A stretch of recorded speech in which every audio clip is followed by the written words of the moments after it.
m'appelle Abdou, j'ai 37 ans. J'ai travaillé ces 15 dernières années à Paris dans l'écologie et l'accès à l'éducation. Et je viens d'arriver à Marseille, ça fait 6 mois que je suis là. C'est une ville que je découvre petit à petit.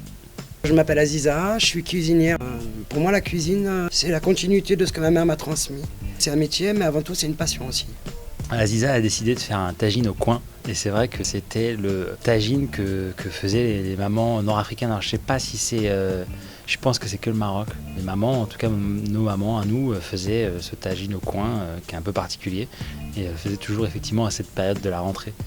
Donc pour moi, tagine au coin, c'était le réconfort de la rentrée, quoi. Et il évoque chez moi des souvenirs d'enfance tout simplement. Le goût, l'odeur, le fait ne serait-ce même que de voir un coin me rappelle mon enfance. C'était le plat typique que ma mère faisait pour nous. Régulièrement, elle faisait des tagines. Et chaque mois, ça changeait justement selon les légumes que c'était. Ça me donne presque des émotions de t'en parler parce que j'étais petite. Hein. Mais la dernière fois que j'en ai refait, j'en ai fait un pour mon fils. Un ami m'avait ramené des coins. Je ne savais pas quoi en faire ce jour-là, et ben, je lui ai refait. Et c'est là où je lui ai dit, ça, il n'y a que ma mère qui me le faisait. Et c'est quelque chose qui m'a donné beaucoup d'émotions parce que j'ai transmis la même chose à mon fils, en fait. Il se trouve que ces derniers temps, je me suis rendu compte à quel point j'étais nul en cuisine.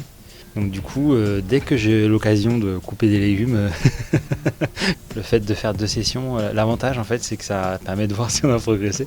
Et j'ai progressé, ouais. J'ai trouvé que j'avais progressé.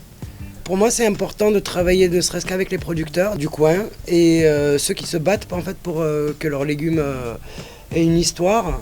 Et moi, je trouve qu'avec les légumes de saison, les choses qu'on a autour de nous, près de chez nous, c'est vachement plus important que d'aller prendre à 100 km ou à 1000 km d'ici, quoi. Pour moi, c'est avant tout de rester dans ma zone. Même si l'agneau vient de Sisteron, c'est de l'agneau bio. Ouais. Il vient d'une amie qui a les mêmes valeurs que moi, qui est maraîchère aussi et qui a une bergerie avec des bêtes qui mangent pas de grains, qui mangent que du foin et qui courent dans la nature. Ce que je voudrais dire, c'est que je connais pas beaucoup Aziza. J'ai passé 2 heures avec elle là, en cuisine. Elle a l'air vraiment incroyable, cette femme. Elle a une énergie incroyable et d'une douceur vraiment remarquable. Ouais, je crois qu'elle a été faite pour ce projet et elle est vraiment dans le partage et c'est ça qui est génial parce que c'est vraiment le but de cuisine et court-métrage. Donc je suis content que tu sois content. J'avais déjà envie de le refaire.